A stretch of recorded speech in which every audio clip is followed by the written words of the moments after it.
আপনারা সবাই আমার আজকের এই পরিণতি দেখে আমার থেকে শিক্ষা নেবেন। আমি আপনাদের একটা মেসেজ দিতে চাই।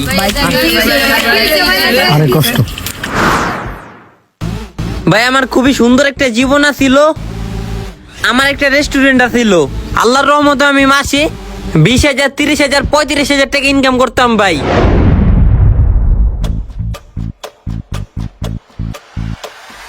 কিরে এত টাকা পাইলি কই থেকে? ব্যাংকের থেকে উড়ে আনলাম। কি পাঠাইছে এত টাকা? আমার এমন কে আছে যে আমার এত টাকা পাঠাইবো? এটি সব অনলাইনে জুয়া খেললে জিতছি। কি কস, এত টাকা পাইছস?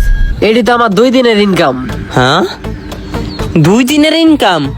হ, কয় টাকা এই জায়গায়? 30,000। ওরে ভাই রে ভাই, 30,000 টাকা মোবাইলের ভিতর থেকে জিততে গেছোস? হ, আর আমি তো ব্যবসা করে মাসে 30,000 টাকা কামাইতে পারি না। কেমনে এই টাকা দেয় কে দেয়? আয় কই থেকে? মোবাইল আলাদা দেয়?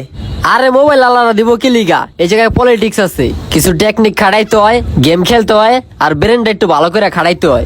তোমার মনে করো যেমন সমুদ্রের মধ্যে বড় বড় মাছ আছে, ঠিক তেমনই ভার্চুয়ালি একটা জগৎ আছে, যেই জগতে টেকা আর টেকা। আমার লগে একজন পার্টনার আছে, কালকে উড়াইছে 80,000। ওরে ভাই রে, আমি কি পারমু খেলতে? তুমি পারবা না কি লিগা? তুমি অবশ্যই পারবা। তোমার তো রাফি শিক্ষাগত যোগ্যতা অনেক ভালো, তুমি এইগুলা খুব তাড়াতাড়ি অনেক ভালো বুঝা লইবা। দেখবা তুমি অল্প কিছু দিনের মধ্যে অনেক অনেক টাকার মালিক হয়ে যাইবা। তখন তোমার 20, 30,000, 50,000 টাকা মাসিক হাত খরচ থাকবো।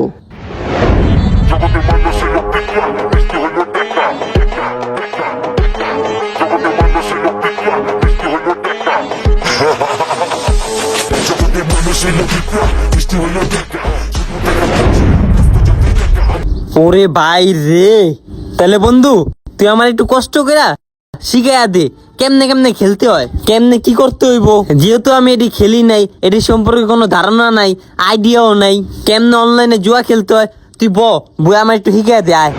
তারপরে মনে করেন আমার ওই বন্ধুটা আমার ওই জুয়ার প্রভাব দেখাইলো, যে জায়গায় নাকি মাসে লাখ লাখ টাকা ইনকাম হয়। ভাই বিশ্বাস করেন এইগুলা সম্পর্কে আমার কোনো আইডিয়া ছিল না, সব ওই বন্ধুর থেকেই শিখা। আর আমার ওই সুন্দর জীবনটা জুয়াই শেষ করলো। আমি মাসে ইনকাম করতাম 20,000, 30,000, লাখ টাকা।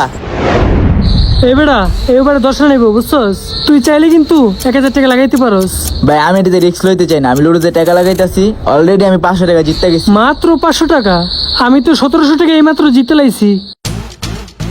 ওই রিয়ান ভাই, হ্যাঁ ভাই, আমার এই যে গেমটাতে কি হইছে, টাকা লাগাইতে চেয়েছি, টাকা লাগাইতে পারতাছি না। কি কস না কস? দেখি তো আমি, তোর তো অ্যাকাউন্টে সব থেকে শেষ রে। বিকাশের দোকানে যা টাকা ভর। কালকে রাত্রে 10,000 টাকা ভরছি, টাকা শেষ হয়ে গেল কেমনে? টাকা মনে হয় সব হারিয়ে গেছিস বুঝছস? এতগুলা টাকা শেষ? ওই ভাই এইগুলো কবে টাকা? এইগুলো 1 সপ্তাহ টাকা, আজকে মাত্র উদ্র করলাম। ভাই আমারও না স্বপ্ন এমন টাকা কামানোর। লাগিয়ে থাক, ঠিকই ইনশাল্লাহ একদিন হয়ে যাবো। রাফি ভাই আমি উইথড্র করছি 30, 60,000 টাকা। আশেপাশে এত টাকা পুরো ব্রেন টাকায় নিয়ে নিছে। এখন টার্গেট একটাই, হয়তো জিততে হবে, অনেক টাকা কামাতে হবে, যত কিছু হয়ে যাক টাকা কামাতে হবে।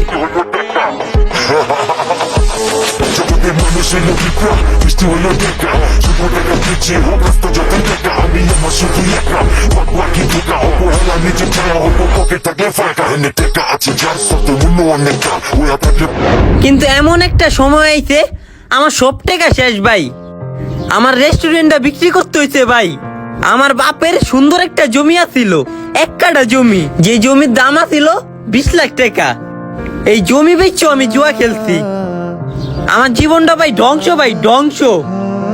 সবাই একটা কথা মাথায় রাখবেন, আপনারা কেউ চাইলে রাতারাতি বড় লোক হইতে পারবেন না। কষ্ট করেন, সৎ পথে চলেন, আল্লাহর রহমতে বড় হইবেন। আর যদি আমার মতো এই জুয়ার লোভে পড়েন, জীবন ভাই ধ্বংস।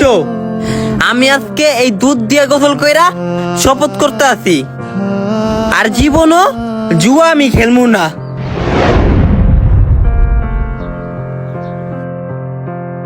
শুনেন, রাতারাতি বড় লোক কেউ হইতে পারবেন না। বড় লোক বা বড় হওয়ার জন্য উপর আল্লাহর রহমত প্রয়োজন। আর তারপরও যদি আপনি কোনোভাবে রাতারাতি বড় লোক হয়ে যান, তাহলে বুঝবেন এই সম্পদ আপনার কাছে চিরস্থায়ী থাকবে না। এই সম্পদগুলো আসার কারণে আরো আপনার ক্ষতি হবে। এটা কিন্তু কোনো অভিনয় নয়, খোঁজ নিয়ে দেখেন, হাজারো বাস্তব জীবনের সাথে মিল পাবেন।